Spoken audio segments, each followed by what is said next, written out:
5 years ago, we began calling for a public inquiry into the deaths of our loved ones. Today, after thousands of hours of hearings, the final witness has been heard by the inquiry that we made happen. This moment belongs to many people. To the thousands bereaved by COVID across the country who came together and refused to be silent. To our legal team who made sure bereaved families were recognised and taken seriously.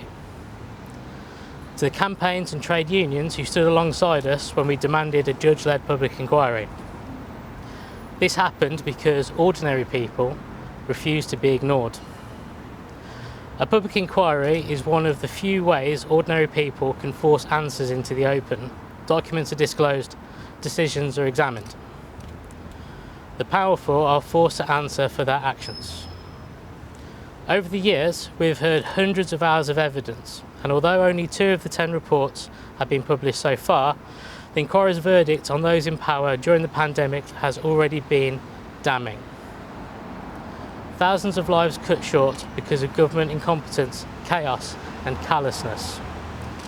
That is what the inquiry has exposed. And the truth is now on public record. But the inquiry is not over.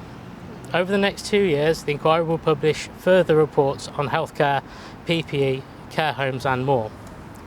Those reports will give us a blueprint for saving lives. Our job now is to ensure the blueprint turns into action. Another crisis is inevitable. It is a question of when, not if, and despite 6 years having passed since the start of the pandemic, we are still not prepared. So the government must use the blueprint this inquiry provides to change the country for the better, to take brave, decisive, urgent action. That is why we will continue to fight for the inquiry's recommendations to be implemented in full, and we will push back against the growing tide of conspiracy theorists that want to ignore the evidence and politicise saving lives. We will pursue accountability for the deaths of our loved ones through every route available to us. We will fight to remove COVID crooks from the Lords and any public office that they might still cling to. We will continue campaigning to pass the Hillsborough Law and for a national oversight mechanism so that victims and survivors of state injustice have the tools they need to uncover the truth.